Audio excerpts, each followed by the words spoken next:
안녕하십니까, 이진우입니다.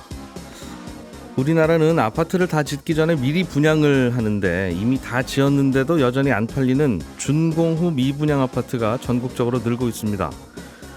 이런 준공 후에도 미분양된 그 아파트는 분양하기 시작한 후에 2년 이상 지났는데도 주인을 못 찾은 거라서 앞으로 계속 미분양으로 남을 가능성이 더 큰 골칫거리 아파트들입니다. 이른바 K-칩스법이라고 불리는 법안이 어제 국회에서 통과됐습니다. 이 법은 반도체 2차 전지 같은 사업에 기업이 투자를 하면 세금을 더 많이 깎아주는 게 핵심 내용입니다. 영국 정부가 앞으로 자신들이 수입하는 철강 품목에 탄소 국경세라는 걸 매기기로 했습니다. 우리나라 철강 업계에도 영향을 줄 것 같습니다. 조금 전에 말씀드린 뉴스들 오늘 자세하게 정리해 드릴게요. 3월 31일 금요일 손에 잡히는 경제 바로 시작합니다. 그 딱딱한 경제 뉴스들을 누구보다 재밌게 남들과는 다르게 색다르게 경제 뉴스를 전해주는 세 분이 오늘 또 제 앞에 나와 계십니다. 오늘은 서울경제신문 서은영 기자, 손에 잡히는 경제 박세훈 작가, 행복자산관리연구소의 김현우 소장, 어서 오십시오. 네, 안녕하세요. 뉴스 마스터들 어깨가 무거워진다. 네. 서은영 기자님이 준비해 오신 소식은 이른바 K-칩스법이라는 법인데, 네, 맞습니다. K는 코리아를 의미하고 칩스는 반도체겠죠? 네, 맞습니다. 국회에서 통과됐다는 건데 내용이 어떤 겁니까? 네, 일단 K-칩스법이라는 건 이 반도체를 포함해서 첨단 산업 분야 설비 투자를 하는 대기업의 최대 15%, 올해는 또 특별히 조금 더 깎아줘서 최대 25%까지 세액공제 혜택 주겠다라는 이 조세 특례 제한법 개정안을 말하는데요. 전 세계가 이 반도체 기업들 밀어주기 위해서 이 경쟁적으로 지원책을 마련한 게 계기가 되기도 했고, 또 실제로 이 반도체 대기업들이 가장 크게 좀 수혜를 입을 것으로 예상이 돼서 K-칩스법이라고 부릅니다. 이 법이 어제 국회 최종 관문을 넘어선 건데요. 반도체뿐만 아니라 디스플레이, 배터리, 백신, 수소, 미래형 이동수단 같은 이 국가 전략기술 관련 설비 투자를 하면 두 자릿수 세액공제율 적용을 받을 수가 있게 된 겁니다. 대기업과 중견기업 같은 경우에는 이게 8%였던 게 세액공제율이 15%까지 올라가고요. 중소기업은 16%에서 25%까지 올라갑니다. 그리고 특히 올해는 이 평소보다 좀 통큰 투자한다. 그러면 추가로 세금 더 깎아주는데요. 임시투자세액공제라는 게 12년 만에 부활을 합니다. 직전 3년 동안 연평균 얼마 투자했는지 쭉 계산을 해서 이것보다 더 많이 투자했다. 그럼 이 추가 투자분에 대해서는 올해만 특별히 10% 추가 공제 혜택을 주는 겁니다. 이 혜택 받느냐 아니냐에 따라서 수백억씩 차이가 날 수가 있는데 기왕 투자할 거 뭐 계획돼 있다면 내년으로 미루지 말고 올해 해라는 메시지가 담겨 있습니다. 항상 기업들은 투자할까 말까 할까를 하는데 그때 이제 세금 혜택을 주면 그렇습니다. 하자 하는 쪽으로 기울 가능성이 높다는 거겠죠. 그렇습니다. 정부에서는 이 정도면 세계 최대 규모의 세금 지원이다 이렇게 홍보를 하던데 실제로 그렇습니까? 네, 뭐 사실 R&D 투자 관련 세액공제율은 우리나라 포함해서 좀 이번 제가 말씀드렸던 이 숫자들하고 좀 다르게 좀 계산을 하고 있기도 하고 또 보조금 형태로 좀 지원해 주는 것도 있어서 절대 수준으로 뭐 더 최고다 뭐 이렇게 비교하기는 좀 어렵긴 한데요. 설비 투자 세액공제율만 놓고 보면 그렇긴 합니다. 시설 투자하면 최대 25%까지 세액공제해 주는 것까지는 미국이랑은 똑같고요. 뭐 세계 최대 파운드리 업체 TSMC가 있는 대만 같은 경우에는 올 초에 기사 나왔던 게 이제서야 이 설비 투자에 대해서 5% 처음으로 이제 세액공제 해주는 법안이 마련됐다 이런 기사가 나왔었거든요. 그런 걸로 치면 뭐 대만보다는 어쨌든 세금 더 많이 깎아주는 거죠. 그리고 아까 말씀드렸듯이 올해 같은 경우는 평소보다 투자 더 많이 하면 10%더 깎아드릴게요. 이런 뭐 세금 혜택도 더 생겼으니까 분명히 좀 많이 깎아주기로 계획을 한 건 맞습니다. 근데 지금 또 얘기가 좀 나오는 게 이렇게 계속 이 세금 깎아주겠다는 정책이 나오면 항상 이 업계에서 또 볼멘 소리 나오는 게 이것도 더 깎아주세요라는 얘기들이 계속 나오거든요. 근데 지금 또 얘기 나오는 게 최저한세라는 거예요. 그래서 이 뭐냐면 법인세를 되게 이제 투자도 하면 이거 깎아줄게요. 이거 고용 많이 하면 이거 깎아줄게요. 이렇게 세액공제 항목들이 쭉 있잖아요. 그러면 이제 뭐 만약에 최고 세율이 24%다. 그럼 여기에서 이제 세액공제 다 하고 나서 그러면 이거 깎았더니 뭐 한 15%까지 법인세율이 한 15%까지 내려갔네. 그런데 다 깎아주면 안 되니까 대기업이랑 일부 중견기업들 너희들은 그래도 17%까지는 내라고 정해놓은 게 최저한세라는 거예요. 이런저런 저런 할인 다 합쳐도 이 정도는 최소한 내셔야 되는 세금. 네, 그렇습니다. 그게 오히려 더 높다는 거군요. 그렇죠. 그래서 다 계산해서 만약 한 15%, 13%, 뭐 11% 30%까지 내려갔어도 결국에는 다시 17%로 복귀하는 이런 효과가 있기 때문에 이것부터 좀 없애주세요라는 얘기들이 지금 또 나오는 거예요. 근데 이거에 대해서 사실 뭐 하고는 하는데 테이블당 7만 원은 최소한 맞습니다. 가격을 내셔야 하는 그렇습니다. 그런 규정이 같이 있으면 네네. 식당 가서 부담스럽다. 네. 그런 얘기군요. 그렇습니다. 전 세계가 뭐 세금 깎아주는 경쟁을 하다 보니까 뭐 그런 거지 꼭 뭐 이게 좋은 거고 뭐 또 증세는 나쁜 맞습니다. 거고 꼭 그런 거는 아닐 거예요. 맞습니다. 지난해 말에 세액공제율을 한번 올리기도 했었는데 그 그렇죠. 세금을 더 깎아줬다는 건데 네. 그런데도 이제 또 깎아주는 거죠. 맞아요. 이게 작년 말에 분명히 올렸던 것 같은데 왜 또 올렸지? 이렇게 생각하시는 분들 분명히 있을 거예요. 그러니까 작년 말에 이 대기업 기준으로 보면 6%에서 8%로 이미 올려줬었거든요. 근데 지금 서너 달 만에 또 15%까지 또 많게는 이제 이 임시투자 세액공제까지 해서 25%까지 올라가는 거니까 갑자기 서너 달 사이에 왜 이렇게 계속 올리는 건가라는 생각이 드실 수 있는데 결정적인 계기는 이 대통령이 이제 작년에 이 세액공제를 올리고 났더니 반도체 업계에서 지금이랑 똑같습니다. 분위기가 기껏 올려줬더니 또 볼멘 소리가 나오는 거예요. 이것도 아직은 낮다. 세금 더 깎아줘야 된다. 이러려면 한국에 뭐하러 투자하냐 이런 얘기들이 나오니까 당시에 이제 대통령이 개정안 통과가 되자마자 기재부에다 또 추가 인상 검토하라고 지시를 한 겁니다. 예. 근데 이 과정에서 이제 작년 말만 해도 세액공제 너무 많이 해주면 국가재정 부담된다. 그러면서 야당이 제시했던 10% 공제율보다 오히려 기재부가 8%가 적당하다면서 낮췄던 작업이 있었거든요. 근데 갑자기 기재부가 이렇게 대통령 지시가 나오니까 갑자기 대기업 세액공제율을 두 자릿수까지 올려주는 파격적인 안을 마련을 했고 그동안 이제 야당 계속 막 이게 무슨 소리냐. 결국에는 대기업들 몰아주기다. 뭐 이런 식으로 계속 반박을 하다가 갑자기 분위기가 이제 지난달부터 좀 반전을 하면서 지금 이렇게 통과까지 이루어진 겁니다. 그래서 뭐 일단 뭐 업체들 입장에서 뭐 상당히 반가운 뉴스고 뭐 좋은 일이긴 하겠지만 당장 세수가 많이 줄어들긴 하거든요. 이 한국이 이 세수에서 법인세 차지하는 비중이 굉장히 높은 나라로 꼽히는데 5년간 한 7조 원 이상 줄어들 거라고 합니다. 이렇게 세수가 줄어들더라도 많은 기업들, 특히 뭐 중소기업이나 중견기업들한테까지 혜택이 고르게 뭐 넘어간다면 이제 명분은 있을 텐데 지금 일단은 뭐 일부 야당에서 계속 공격하는 게 이건 뭐 삼성전자, SK 하이닉스 지원법이다라는 얘기들도 하거든요. 그래서 실제로 이게 얼마나 수혜가 좀 넓게 고르게 퍼질지는 좀 뚜껑을 열어봐야 알겠습니다. 그렇게 뭐 이렇게 세금 깎아주면 투자를 하기만 한다면 투자를 해서 그 투자한 게 또 아래로 저기로 퍼지면 또 그 돈이 돌고 돌아서 세금은 더 거칠 텐데 세금만 깎아주고 투자가 어차피 할 투자 그냥 하면서 세금만 깎이는 게 아닌가 하는 생각 정도가 좀 들어요. 네. 알겠습니다. K-칩스법이 드디어 통과가 됐다. 박 작가님. 네. 영국이 자기들이 수입하는 철강에 대해서 탄소 국경세를 매긴다. 네. 게 이게 무슨 얘기입니까? 예를 들어서요. 예. 철강을 만드는 두 나라가 있다고 해볼게요. 근데 만드는 방식에는 두 나라의 차이가 좀 있습니다. A라는 나라는 잘 살아요. 그래서 철강을 만들 때 나오는 탄소 배출량을 줄이려고 철강을 친환경 방식으로 만듭니다. 예. 친환경 방식은 좀 비싸거든요. 네. 그래서 나오는 탄소 배출량이 대략 뭐 단위 무게당 10톤이라고 해보죠. 깨끗한 철강. 네. 예. 반면에 B라는 나라는 잘 살진 못해요. 그래서 철강을 구식으로 만듭니다. 예. 탄소 배출량이 아무래도 친환경보단 많겠죠. 예. B나라에서 나오는 탄소 배출량을 대략 단위 무게당 20톤이라고 해볼게요. 이건 조금 더러운 철강. 그렇습니다. 예. 이때 B나라에서 만든 탄소 배출량은 많지만 가격은 싼 철강이 A나라로 수입이 됩니다. 예. 왜냐하면 A나라의 기업들 입장에서는 탄소 배출량은 많지만 그래도 가격이 싼 철강을 쓰려고 할 테니까요. 겉보기는 똑같으니까. 그렇습니다. 예. 그럴 때 B나라의 탄소 배출량 단위 무게당 20톤에서 A나라의 탄소 배출량 단위 무게당 10톤을 뺍니다. 그러면 10톤이 남겠죠? 예. 이 10톤어치에다가 탄소세라는 거를 통관 과정에서 매겨버립니다. 이게 탄소 국경세입니다. 수출하는 나라 입장에서는 관세 같은 세금을 더 내게 된다. 이런 뜻이고요. 수입해다 쓰는 입장에서는 또 비싸게 사다 써야 되니까. 그렇습니다. 그냥 우리나라에서 깨끗한 철강을 그냥 사서 쓸까 하는 생각을 그렇죠. 하게 만들겠다는 네. 거죠. 요거 유럽연합에서 지금 하려고 하고 있는데 예. 영국도 비슷하게 하겠다라는 겁니다. 근데 유럽연합하고 영국 모두 다 친환경이라는 걸 명분으로 내세우고 있긴 한데 유럽이 자국 산업 보호하기 위한 수단이기도 하거든요. 네. 자기네 나라가 만든 거 쓰라 이런 겁니다. 예. 어떤 품목에 적용을 할지 아직 구체적으로 정해지는 않았지만 일단은 탄소 배출량이 많은 철강부터 적용을 하고 시멘트, 알루미늄에도 적용이 될 것 같습니다. 이게 뭐 환경 보호하기 위해서 그런 거라면 뭐 효과는 있을 수 있는데 네.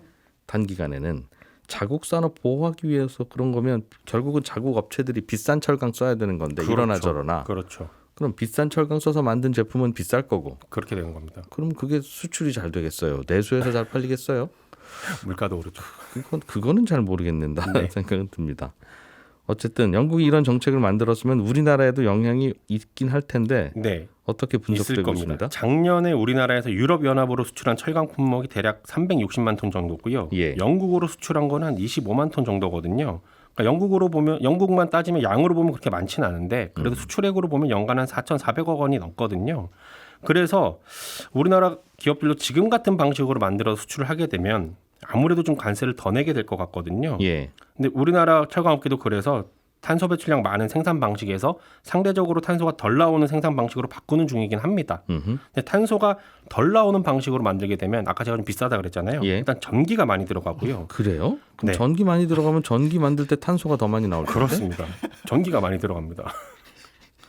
하여튼 그래서 이런 얘기 듣다 보면 하여튼 뭐든 그래서 안 사 쓰고 안 만들어 쓰는 거 말고는 친환경이 없구나. 예. 그런 생각이 자꾸 들어요. 예, 실천해 주시길 바라고요.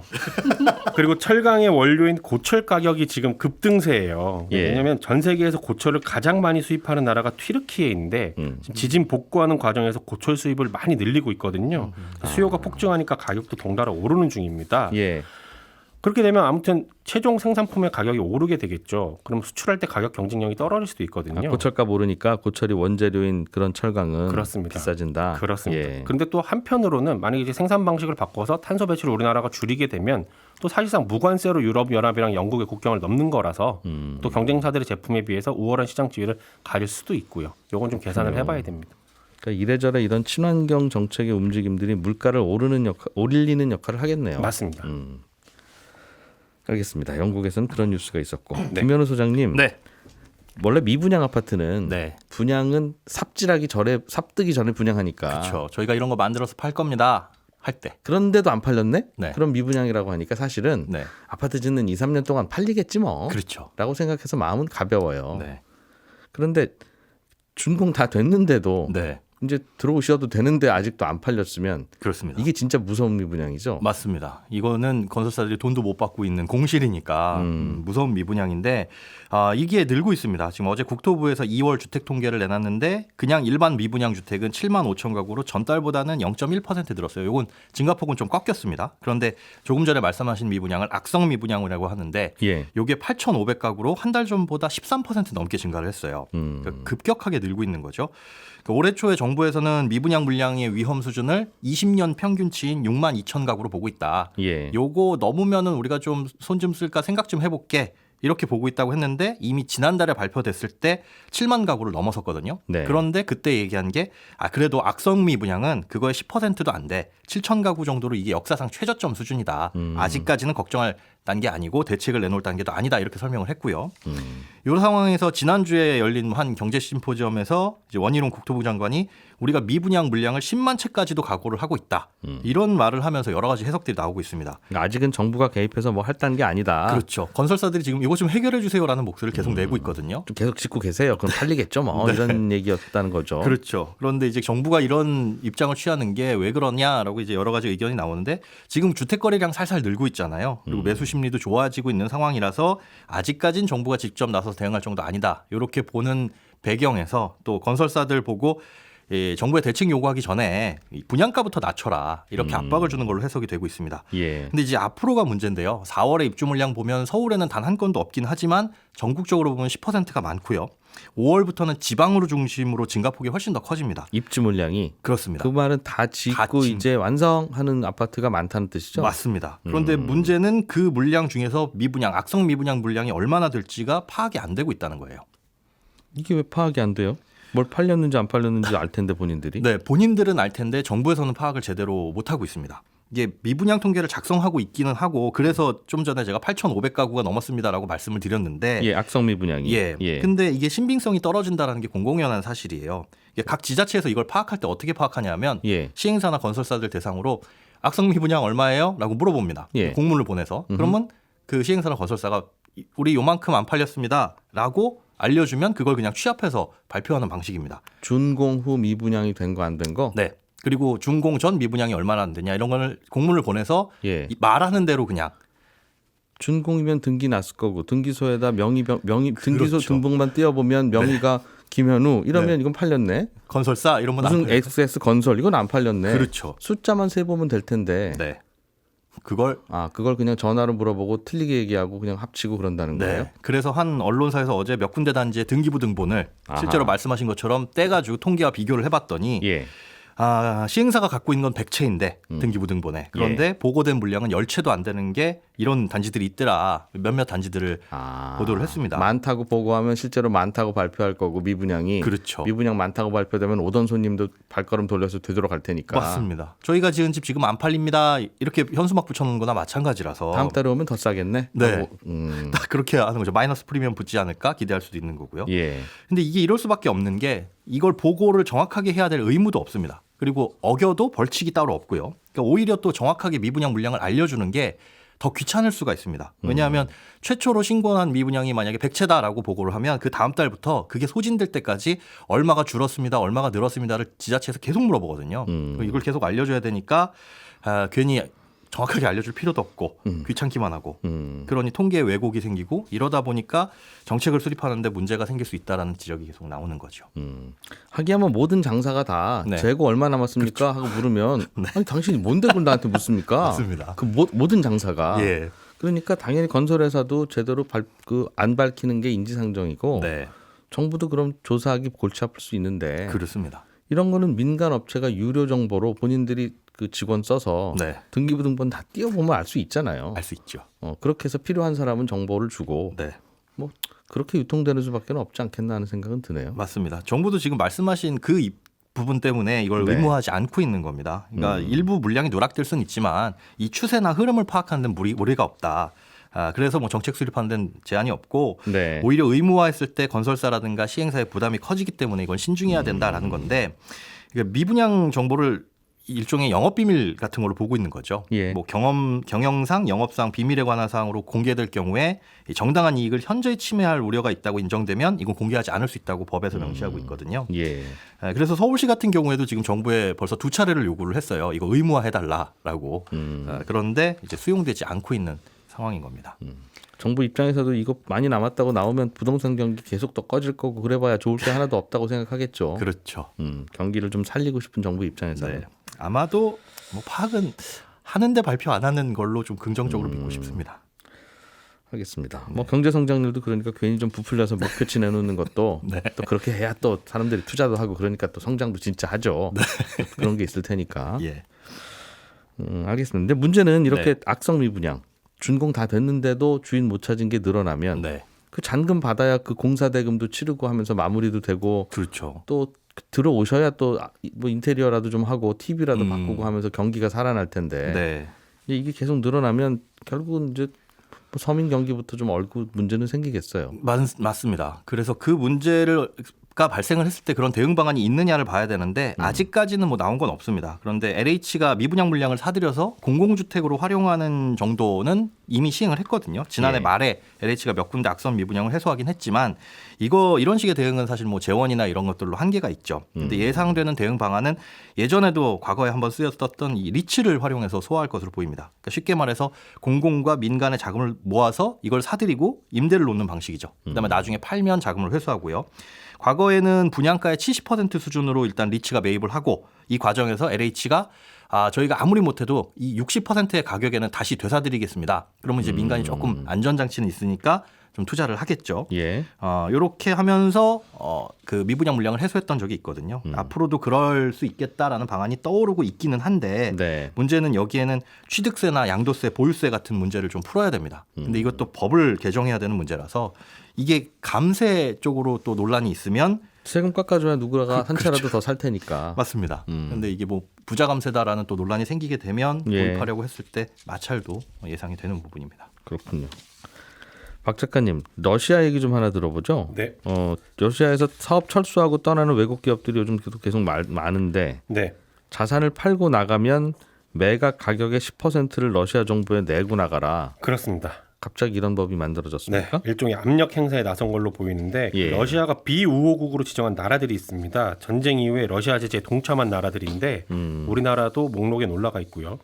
그 나라 기업들 중에 러시아에서 철수하는 기업은 자산 평가 보고서에 제시된 시장 가치가 있거든요. 예. 여기 한 최소 10%는 출국세 이런 형식으로 러시아에 납부하고 나가라라는 걸 만든 겁니다. 갑자기 네, 갑자기. 그냥 나가는 것도 억울한데. 네. 러시아는 왜 그런데요? 경제가 많이 안 좋은 걸로 보입니다. 일단은 러시아가 지금 수출길이 막혀 있고요. 그나마 중국하고 인도한테 기름 팔아서 먹고 살고 있었는데 최근에 국제유가가 예전보다 좀 떨어졌잖아요. 그러다 예. 보니까 중국하고 인도한테 더 싸게 팔고 있거든요. 안 그러면 중국하고 인도가 우리 안 살래 할 수 있으니까요. 얼마나 싸게 파냐면 지난달에 판매한 러시아산 원유 가격이 배럴당 $50인데 예. 지금 브렌트유 가격이 배럴당 $80 선이니까 많이 싸게 파는 거죠. 그렇게 예전보다 더 싸게 팔다 보니까 올해 1월하고 2월에 러시아가 에너지 팔아서 버는 돈이 작년 같은 기간에 비해서 절반가량 줄었습니다. 예. 게다가 루블화 가치는 계속 떨어지고 있어요. 수입 물가 올라간다는 얘기죠. 게다가 러시아 정부가 최근에 30만 명 규모의 징집령을 내렸거든요. 이게 무슨 얘기냐면 한창 일할 나이에 있는 젊은 사람들이 이제 군대로 가거나 아니면 난 군대 못 가겠어요라고 탈출을 하고 있어서 그나마 돌아가고 있는 공장들도 일손이 부족해지는 바람에 안 돌아가고 있는 겁니다. 그러니까 생산도 안 되고요. 소비자들이 지갑을 닫고 있는 것도 문제인데 대표적으로 지난달에 신차 판매량을 보니까 전년 동월 대비 62%나 급감을 했거든요. 예. 상황이 이렇게 되니까 기업들이 신규 투자는 당연히 안 하고 있고요. 수입 물가는 올라가고 있고요. 그러니까 그러면서, 외국 기업이라도 계속 여기서 영업하고 사업해라. 네, 아니면 그냥 나가면 10% 더 뗍니다. 그렇습니다. 이거 내고 나가면 바보입니다. 네. 그런 얘기 하고 있는 거죠. 그렇습니다. 아, 러시아에서 그렇습니다. 사업이 안 될 것 같으니까 자꾸 나가는 건데. 그러니까 나갈 거면 돈 좀 내고 나가세요. 라는 거죠. 알겠습니다. 예, 주말이 다가왔네요. 저는 주말에 잘 쉬고 다음 주 월요일 8시 30분에 여러분 찾으러 다시 오겠습니다. 이진우였습니다. 고맙습니다.